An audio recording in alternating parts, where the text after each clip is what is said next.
বয়সের ভারে নুজ শরীর, চলাচলে একমাত্র ভরসা লাঠি। এরপরও বেঁচে থাকতে প্রতিনিয়ত সংগ্রাম চালিয়ে যাচ্ছেন স্বাধীনতার যুদ্ধে সর্বস্ব খোয়ানো শরীয়তপুরের বীরাঙ্গনা যোগমায়া মালো। ৪৭ বছর পর রাষ্ট্রীয় স্বীকৃতি পেলেও মেলেনি একটি সরকারি ঘর। আর বিষয়টি পর্যালোচনা করে সহযোগিতার কথা জানিয়েছেন জেলা প্রশাসক।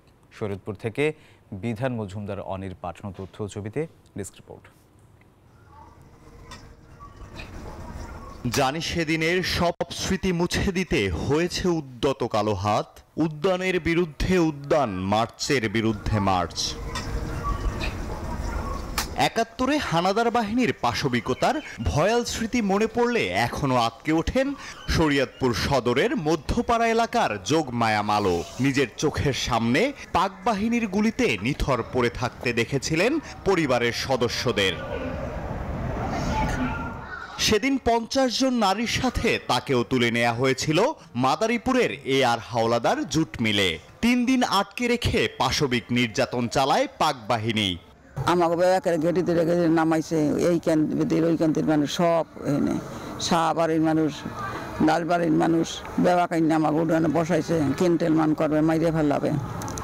হ্যাঁ, সে আমাকে ঘরে দুয়ারে আগুন দিয়ে আমাকে সবাই বেটাগো পিটিতে নিয়েছে। আমার শাশুড়ি বাচ্চা কাছে দত্ত নিয়েছে, রাস্তা নাত্তি মেরে হেলাই দিয়েছে। আমার শাশুড়ি এসে বাড়িতে তুইছে কাবিলে গেছেন নবে। স্বাধীনতার ৪৭ বছর পর মিলেছে রাষ্ট্রীয় স্বীকৃতি। দীর্ঘ ৫৩ বছর ধরে মনের ক্ষত বয়ে বেড়ানো এই বীরাঙ্গনা নারী থাকছেন অন্যের আশ্রয়ে। একাধিকবার আবেদনেও আশ্বাস ছাড়া মেলেনি কিছুই। মৃত্যুর আগে তার স্থায়ী ঠিকানার দাবি স্বজন ও এলাকাবাসীর।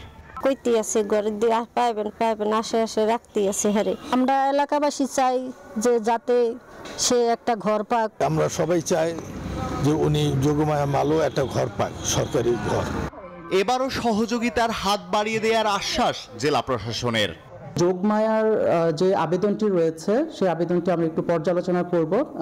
বীর নিবাসের জন্য সরকারের যে নীতিমালা, সেই নীতিমালা অনুযায়ী ওনার প্রাপ্যতা কতটুকু রয়েছে সেটা আমরা বিধি মোতাবেক আমরা পর্যালোচনা করে আমরা আশু প্রয়োজনীয় পদক্ষেপ আমরা গ্রহণ করব। বীরত্বের গর্ব থাকলেও দারিদ্রতা পিছু ছাড়েনি মালোর। এখনো চেয়ে আছেন রাষ্ট্রের দিকে। Desk report, news 24।